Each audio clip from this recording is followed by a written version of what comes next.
I got a question to each of you, if you can answer.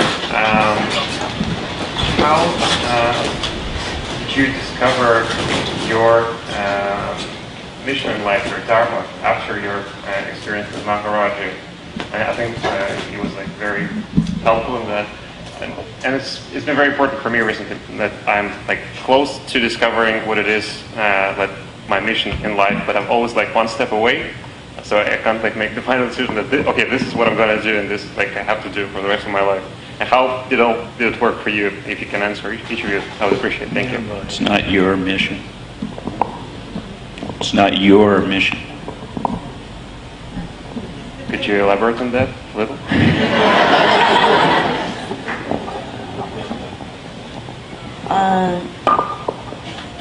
It keeps changing. Keeps changing. You just have to keep listening all the time. I mean, in specific ways. I kept translating what he said, the few basics that I carried with me, and each season it would mean something different. So it wasn't that I ever heard a mission, and then I knew what to do. It was really a process of continuing to listen and then to adapt and try to fulfill it in each season the way I heard it then, as I had become somebody different. And maybe that's not so helpful, but some people, of course, they get a message. Oh, I should be a constitutional lawyer, and then they do that, and then within that they keep listening and hearing the way in which that fulfills love, serve, and remember.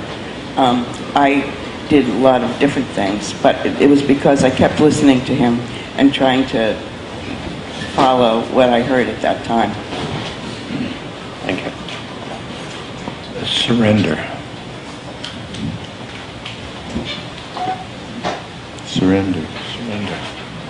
I actually had a little different experience that ended up being something he said from while we were there, and ended up being what I've done most of my life.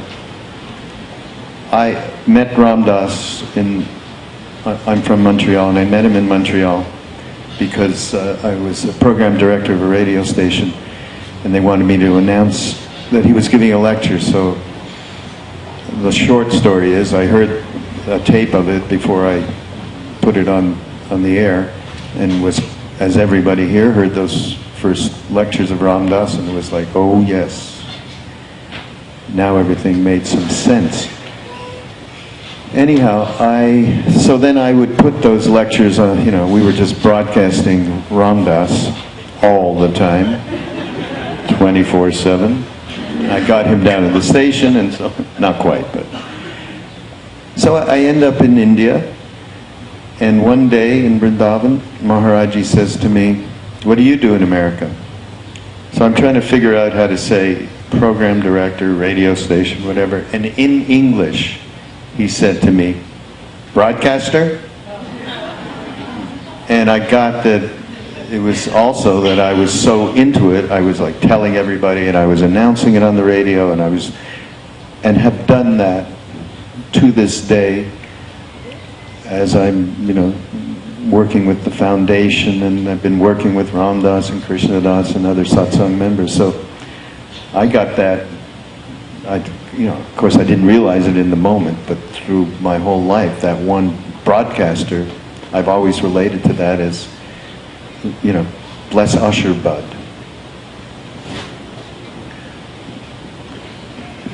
You know what, the first time I was in India, he said to me, don't tell anybody about me. So I told at least hundreds of people,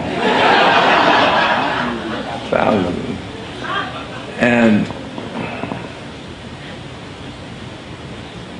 then I got to hate them. They took him away from me. God, isn't that funny?